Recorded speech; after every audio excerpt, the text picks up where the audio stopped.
Pour ces dettes-là, c'est réparti en 3 catégories. Donc, ben bi, les tiers. Aujourd'hui, on doit à des tiers 21 millions, ce qui représente 46,12%. Benen bi les retards de salaire sur les deux années, donc qui représente 22 737 500 francs, donc 47,85%. Donc benen bi, on le doit aux équipementiers. Donc sur les 47 millions, il faut savoir que aussi il y a Socobek qui nous doit 17 750 000. Donc ça aussi, on a fait des démarches au niveau de la Socobek. Je pense qu'on a aussi impliqué les sages, mais Belégui Sotegul. Donc comme c'est une continuité, l'équipe qui va venir aussi, dinañ tek ay djégo pour mener recouvrer Khalis Bobu non. Donc Khalis Bobu aujourd'hui, si on l'avait avec nous, donc on serait à 29 766 714. Donc 29 766 714. Donc éclaircissement par rapport à ça. Donc il faut savoir que les retards de salaire sur les 2 ans aussi ont impacté quand même le montant des dettes. Par rapport à Guess, donc il a parlé des cartes d'accès au stade. Donc bon, Guess, comme vous le savez, hein, aujourd'hui, Rennes, ñaar rek lañ am abonnement. Mais aujourd'hui, la publicité a été faite dans tous les panels du club. Dem nañ personnellement démarcher des gens par rapport à ça. Mais malheureusement, gars yi adhéré wuñu ci. Donc il y a deux abonnements. Ben bi c'est Yahya, benen bi c'est Guess, hein, c'est Guess en personne. Donc on a fait les comités et tout. Il y a même des gens qui ont fait des promesses. Mais bon, après, on leur a fait leur carte, mais après, bon, on ne les voit pas. Donc, c'est un peu compliqué. Mais bon, c'est aussi l'occasion pour la nouvelle équipe de faire d'autres trucs de ce genre. Par rapport à la commission des supporters, le montant qui est affiché reflète en fait la réalité. Sur les 3 dernières années, ce qui est fait, c'est pourquoi même cette année, nous avons au moins quelque chose ba nga xamantene dina wane la réalité pour ñu xam sur quelle base lañuy démarrer année bi pour mëna dem parce que il est trop facile de faire croire aux gens manam que ni mobilisation yi fi am durant toutes ces années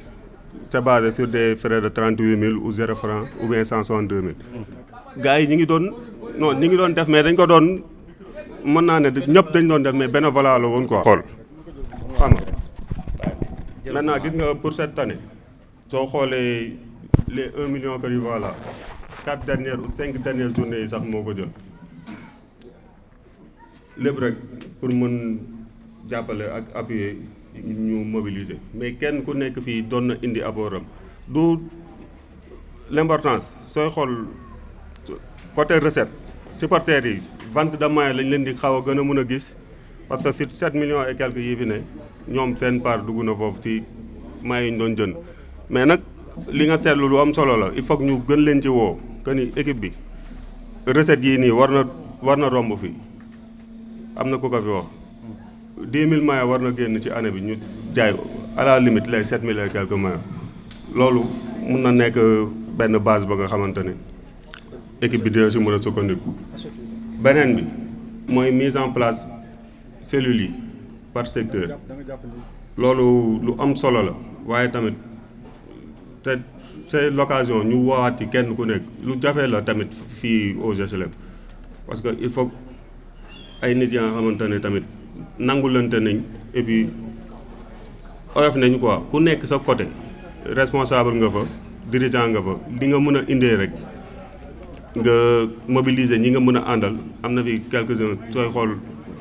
ñi nga xamante ne ñi ngi koy def déjà mais yeneen côté yi jël exemple di si li nga xamante ne mi ngi jot a am pour mën a massifier le maximum de supporters. Khadim nga ni li ñu bind fii reflété wul li xaalis bi dugg sur le terrain kon da nga jàpp ni bilan bi waroon na gën a. effectivement non du gën a leer mais loolu suñu décision personnelle la woon ci yenn année yi bañ a def les dépenses yi nga xamante ne ñi ngi koy def. liées aux supporters. À chaque fois président commission bi day jël ci rapport bi mais dañ naan ko jarul def garaaw parce que mais loolu jàpp nga ni kon population bi waruñu ci am lu leen leer. déedéet non looy maye la c'est-à-dire du xaalis des fois da ngay jël dépense ba nga xamante ne yow yaa ko jël à chaque fois bul tontu doo ko bëgg a def ci biir bilan bi mais pour cette année comme mandat bu doon jeex la on a jugé important et nécessaire ñu def au moins lenn ci charge yi nga xamante ne jot na am comme ça ñii ñëw xam ni affaire bi du 0 franc kese mobilisation bi am na lu muy laaj am na ay moyens yu muy laaj am na ay fonds ya nga xamante ne moo koy doxal quoi. waaw kàddu yu ma jëloon par rapport ak bilan yi bilan financier bi et tous les autres bilans mooy que vraiment waroon nañ ko mën a dugal ci panel yi 2 jours avant pour nit ñi mën ko càmbar xam li ñu liggéey xam amendement yi ñu ci mën a def ak li ñu ci mën a apporter comme touche pour que ñu gën ko parfaire. da nga jàpp ni daal yëf yi daf leen bett daal maanaam li ñu leen jox lépp ni mu bëree kenn mënu ko saytu ba mën a xam exactement li ñu dépensé loolu. waaw effectivement parce que man jàpp naa ni par exemple boo ñëwee ba sur place ñu jox la benn papier te déjà papier yi sax matewul ñëpp man déjà aw ma keneen ak keneen amul donc loolu mënoo ko càmbar chiffres yi ñu la jox dañ la ko jox dans sa globalité mënoo xool de quoi ça rime. donc jox nañ la ay chiffres nii rek di nga jàpp am na yooyu jàpp mais mënoo jàpp lépp donc waroon nañ ko mën a dugal à l'avance comme ça nit ñi mën ci intervenir s'il y a des amendements à faire ñu def ko. kon yow da nga jàpp ni ci côté financier bi daal détaillé wuñu daal dëgg-dëgg. waaw détaillé wuñu bon léegi nag war nañ ko mën a rattraper dans la mesure où mën nañ ko dugal ci panel yi nit ñi xool ko su fekkee ne gis nañ loo xam ne lënt na seen xel wala loo xam ne war nañ ko mën a leeral. ñu wax leen ko ñu leeral ko c'est pour bien faire rek quoi. mooy kàddu jaajëfal laa njëkk a yëkkati mooy kàddu jaajëfal ma ko njëkk a teg ci loxo président Abdou Aziz Diouf ndax fii dëkk lu waaye mën a wax ñëpp la ñu war a booloo naan Abdou Aziz Diouf yàlla may ko wér sàmm ko te yokk ko doole ak dirigeant yi fi nekkoon ñëpp ak population bi. yàlla tey moom sama ñëwaat si AG moom ñëw gërëm laa fi ñëwaatee rek tey ndax équipe dañ leen ko santoon si 4 ans ne leen yëgal leen ko D2 ñoom ñu yël équipe bi yóbbu ko Ligue 1 kon ñoom mention spéciale dirigeant yi président bi ak supporter bi ak waa dëkk bi yëpp. waaw kàddu ma yëkkati woon dama wax ni bilan financier bi boo ko gisee par rapport ak saison bi on doit se demander fan nan la équipe bi def ba yeggali saison bi parce que ça a été dur franchement man nag damay wax ni dama doon wax en tant que sportif. parce que dama nekk ci biir sport di gis li équipe yi di dund d'abord di gis li basket bi coono bi ñuy dund difficulté yi ñuy am donc ñii bu ñu parvenir yóbbu équipe bi en première division ci montant yi ak seen dette yi donc je dis que ay jàmbaar lañu il faut leur féliciter malgré que am na ay couac malgré que bilan bi am na ay couac am na loo xam ne mun nañ ko defaraat daal. parce que bilan bi am na couac yu bëri yu si am quoi donc mais am nañu mérite franchement am nañu mérite ça a été dur pour ñoom. C'est des recommandations que j'ai fait par rapport au bilan financier vu que en N1 la somme qu'on avait eue de 77 millions et poussière par rapport à la somme bi nga xamante ne en L2 de 74 millions et poussière différence de 3 millions moins 3 millions et quelques. C'est-à-dire ils ont fait une atténuation des charges financières parce que moom wàññi nañ finance yi parce que dañ ko atténuer parce que boo fekkee ngay par exemple ngay dépenser d'une manière à l'aveuglette excessive ba mu dem à plus de mon argent nga ñëw année suivante yi nga gën a amoindrir les dépenses gën a atténuer kooku c'est important donc ñoom ils ont fait un redressement financier boo xamante ne ça rapporte à l'ASC et puis foofu xaalis boobu mën na dugg beneen commission. yow nga jàpp ni aussi li ñu dugal mënoon na gën a yokku su fekkoon comité directeur bi joué nañ seen rôle pleinement. non je vous dis parce que football léegi du bala comme ça c'est-à-dire il faut que les moyens et les moyens les personnes yi ciy ne dans les comités directeurs c'est pas des moyens des personnes yoo xam ne da ngay ñëw rek je lève la main on dañ may fal comité directeur ma dugg comme ça nii di ñëw ça va du dox nii il faut des finances il faut des moyens un membre du comité doit savoir cotiser parce que dans n'importe quelle association boo mën dem un membre du comité day cotiser parce que aujourd'hui je vous dis en D1 D2 quand Fodé Sakho était président c'est ce qu'il avait mis en branle mais boobu on n'avait pas compris dafa ñëw ne mooy mettre un comité exécutif yoo xamante ne chaque membre doit cotiser 100 000 ñu ne ko saa waay bu ñu yàpp lii ça ne passe pas. octobre 2023 ba juillet 2023 comité directeur bi presque 135 000. c'est minable cela veut dire que sur 33 personnes en 4 ans ils ont cotisé 135 000 c'est ce que tu dis. octobre 2023 ba juillet 2024. 2024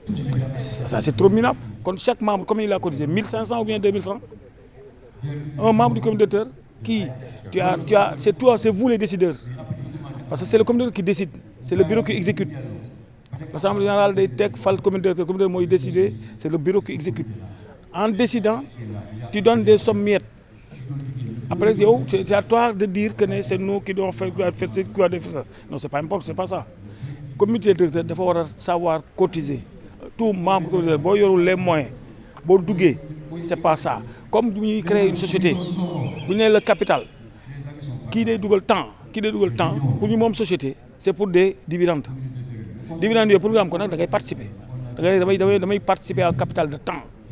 Qui participe au capital de temps. Nous regardons bien notre tech pour créer une société. Si vous avez des dividendes, pour nous, on a comparer association, il y a des dividendes, glorification, coupe de trophées. Mais d'abord pour gagner de l'argent. Mais c'est pour gagner des trophées pour la population. Donc pour les populations, une satisfaction totale par rapport à vous. Vous êtes en assemblée, vous êtes les membres de la communauté. Chaque membre de la communauté doit cotiser à une somme colossale. J'ai proposé 300 000 pour chaque membre, 250 000 ou bien 250 000. Mais xanaa kay nag boo demee ba ñëw ne da ngay HLM bi yëpp fal la war nga mën a génne benn somme boo xamante ne pendant une année pour participer ko. Ah, départ de caisse. Parce que si on cotise 300 000 chaque membre, c'est 9 millions 300. C'est un départ. L'équipe peut aller en hivernal, peut aller les petits frais au départ, après le temps que les commissions marketing et sponsoring de Ligue, la commission finance, comment chercher de l'argent, comment engendrer des recettes pour que l'équipe puisse fonctionner. Mon élage Alpha Badji, je HLM 1, villa numéro 81. Après le bilan financier de l'ASC HLM, nga jëlone ci cadeau am yo ci waxone yu am solo ñu bëggon rek nga delu ci en bref. Waaw damay rafetlu teewaay bi ma teew fii ci ASC HLM ci seen assemblée générale bi ndax comité directeur bi dañ ma envoyé une invitation ma am devoir pour ñëw teew fii pour daal di leen jàppale féliciter leen remercier leen si nu ñu tenir le flambeau très haut concernant l'accession de l'ASC HLM en Ligue 1. Donc ñu liggéey bu mucc ayib donc ñu koy rafetlu pour ñëw teew fii pour joxe suñu orientation suñu vision bokk ak ñoom liggéey bi pour que équipe bi gën a ñoŋ donc loolu moo fii suñu teewaay.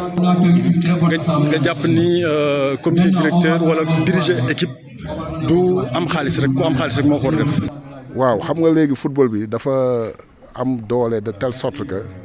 nekkatul ci ay poste moom moo koy lijjanti pour une équipe de football wala benn association wala benn équipe sénégalaise bi nga xam dafa war a ñëw Ligue 1 dafa war a am ay ressources. yoo xam ne daf koy permettre muy def ay jongante yoo xam ne dafay mucc ayib parce que comme vous le savez fii Sénégal dafa am ay équipes yoo xamante ne actuellement ASC HLM daf leen war a taxaw di jongante ak ñoom koy ay Jaraaf par exemple su ñuy wax ci équipe traditionnelle yi ak ay académie comme ay Génération Foot ak comme Dakar Sacré-Cœur donc yooyu xeetu jongante du ay poste moom moo koy lijjanti. Donc li may wax sama intervention mooy il faut que ñu am benn partenariat intelligent avec la mairie et avec ceux qui sont là nekk ay institutions pour nous permettre quand même ASC HLM ñu def ay liggéey yu mucc ayib à tous les niveaux de ses activités mais su fekkee ne dañoo bëgg a jël un président parce que am na 1 million 2 millions 10 millions 14 millions donc dañuy fausser complètement li nga xamante ne moom moo war a financer les ASC et raison pour laquelle moo tax ma ne leen nañu xool naka la ñuy réorienter wu parce que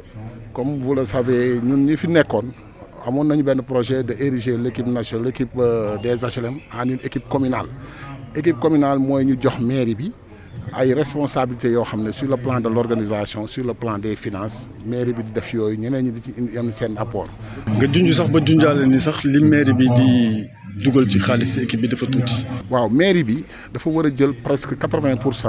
des dépenses de l'ASC parce que mairie bi ay résultats yi nga xamante ne ASC bi yoo ko am mairie des HLM moom daf ciy gis toujours boppam parce que loolu mooy devoir am parce que mairie bi moom mu nga xamante ne mooy représentant de l'État ici sur le plan local moom mooy yilif ASC yëpp yi nga nekk yi nga xam ne moo nekk fii moo tax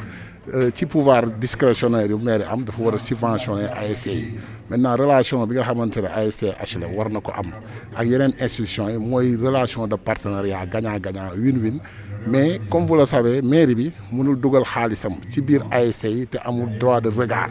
raison pour laquelle moo tax dama leen demander ñu tëggaat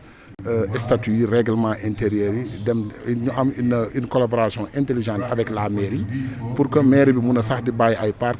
concernant la gestion du stade parce que recette yaa ngi foofu te recette yi war na dem ci mouvement sportif dans son ensemble pas ci football bi rek. nga bokk ci kilifa yi nga xam ne en 92 bi équipe bi di yéeg yéen a ko yore woon équipe bi war a delluwaat ci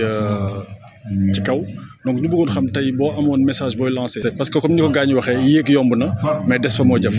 Effectivement yéeg moom c'est très facile ci football bi fii mais se maintenir toujours et dans toute compétition dans tout échelonnement nga yéeg fa c'est facile mais nga des fa se maintenir c'est très très difficile parce que soo fay maintenir il faut nga am ay stratégie te stratégie yooyu su fekkee ne yow amuloo nekkee à la hauteur pour génne stratégie yooyu forcément da ngay down te wàcc bi dafay metti sooy wàcc moom da ngay wàcc en dégringolant donc loolu moo tax dañ leen di pousser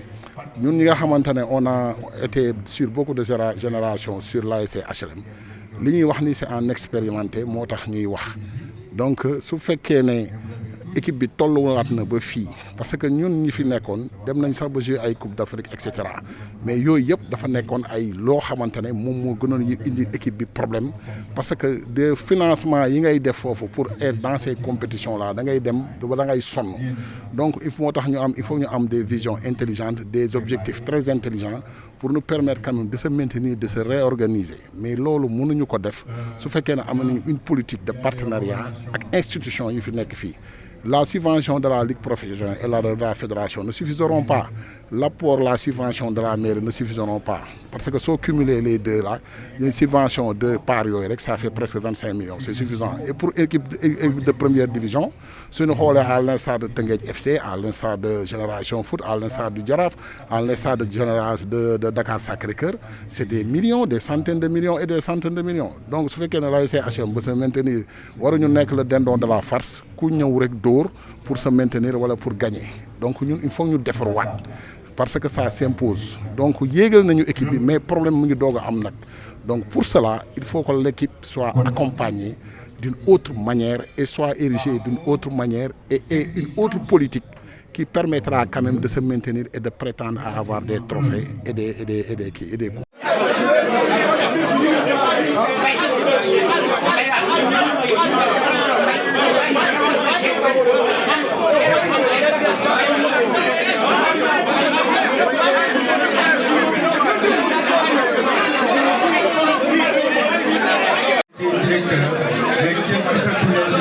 Ils sont considérés comme demi-lobbies. Loolu gën ñooy 5 loolu génn nañu léegi le conseil l'assemblée générale va demander à lancer un appel pour que les 5 là ñu renouveler ñu buggal 5 yooyu les 5 candidats parce que quand même nit booy dugg aussi il faut que ñu xam kan mooy dugg parce que c'est des gens yoo xam ne pas parce que ce qu'il faut surtout éviter mooy dugal ay nit dañoo xam ne bu ëllëgee ci biir nga leen gis parce qu'il faut pas disponible donc boobu ñu fait un appel à candidature ñu bëgg a dugg nga xam ne non ils sont volontaires pour dugg et bu ñu duggee aussi def rapport d'activité yi def bilan financier def lépp ba mu des installer un comité directeur muy am ay problème mënul nekk nit ñi duñ fi toog ba heure bi ba pare ñuy dem en queue de poisson texte yi li mu wax nañ ko def Mbaye Fall tu vas vers un comité directeur élargi bu yaboo bu nekk 51 personnes wala 49 personnes ñu fixé ko fii léegi après ñu dem ñu tëj débat yi après ñu woote réunion xool nu ñuy installer un bureau ñi fi nekkoon pendant 4 ans ils ont fait un excellent travail kenn mënu fi taxaw ne liggéey bi mais quand même le problème mooy texte yi li mu wax nañ ko def texte yi li mu wax nañ ko def ubbil benn liste ku bëgg a dugg na dugg nga dugal ko ñu dem à une réunion pour installer un bureau installer équipe bi ñu jëm suñu yoon. Imam ñu ngi lay nuyu. Nico maa ngi lay fay. waaw nga nekk chargé en communication de l'ASC HLM.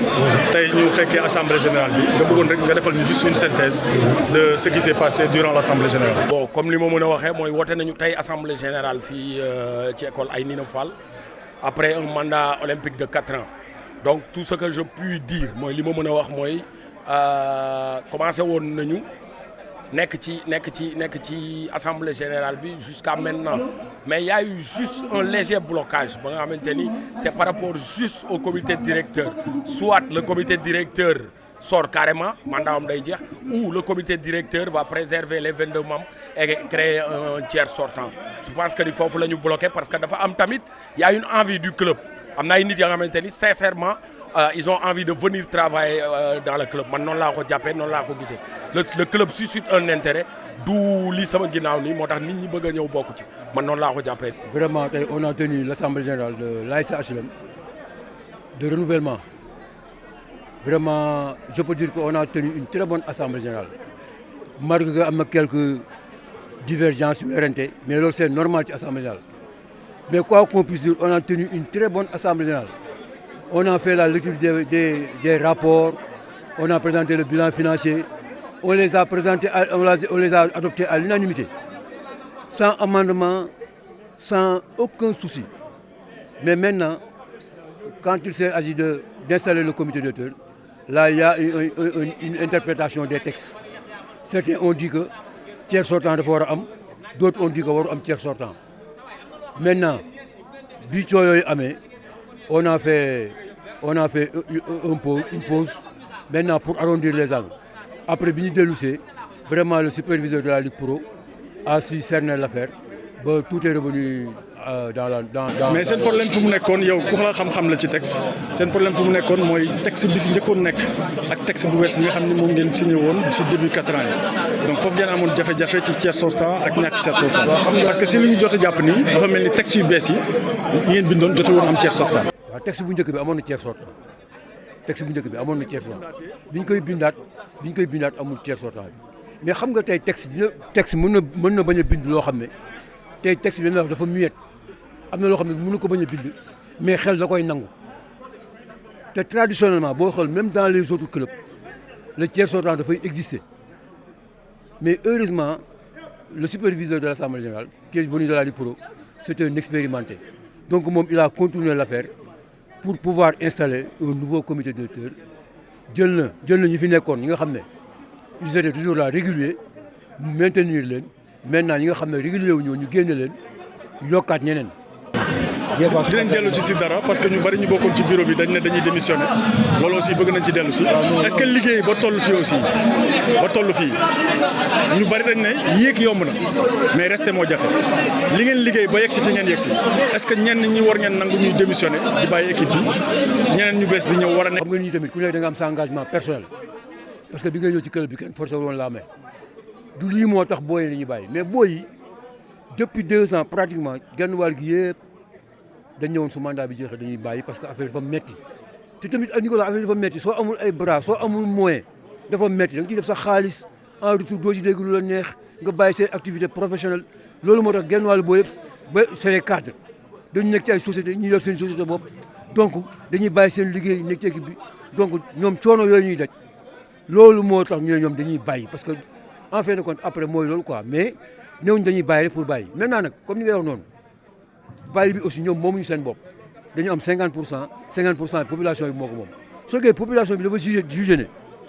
xam nga on parle de comité directeur mais comité directeur ak bureau bokkul su fekkee les populations ont jugé que le bureau bi fi nekkoon sortant on fait du bon travail su fekkee population yi ñoom dañuy demander à ce que ce bureau là reste mais forcément ce bureau là doit rester maintenant ñi nga xam ne mënul ñàkk ba ñàkk dañoo bëgg a génn ñu génne leen ñu leen remplacer mais boo yi moom quoi qu'on puisse dire du assemblée générale bi wala du lii moo tax ñu génn mais c'est surtout li ko ëpp mooy seen cadre professionnel moo leen permettre ñu amatu yenn activité fi ñu daanelee mooy bureau bi falaguñ ko kañ lañ koy fal ak nan lañ ko war a fale. waaw xam nga tey bu ñu mettre en place le comité directeur ba pare forcément dans les 72 heures on va convoquer une réunion du comité directeur pour nommer un nouveau bureau. pour la présidence ku mu neex mën na ñëw déposer candidature am. en tout cas le président sortant est rempli maintenant nag. kon Abdou le président sortant Abdou Aziz Diouf il veut toujours être président maintenant nag xaw ma nag am na ñeen ñu bëggam ñu bëggul ñeen ñu bëgg xam nga fi mu ne nii tey sooy xool tey nit normalement ku bëgg nekk président club bi assemblée générale ngay ñëw taxaw mais tey li ñu def nañ ko ba pare on a installé un comité directeur te comité directeur boobu boo ci bokkulee mënoo nekk président club bi donc je crois que forcément donc à mon avis gisatuma fi beneen président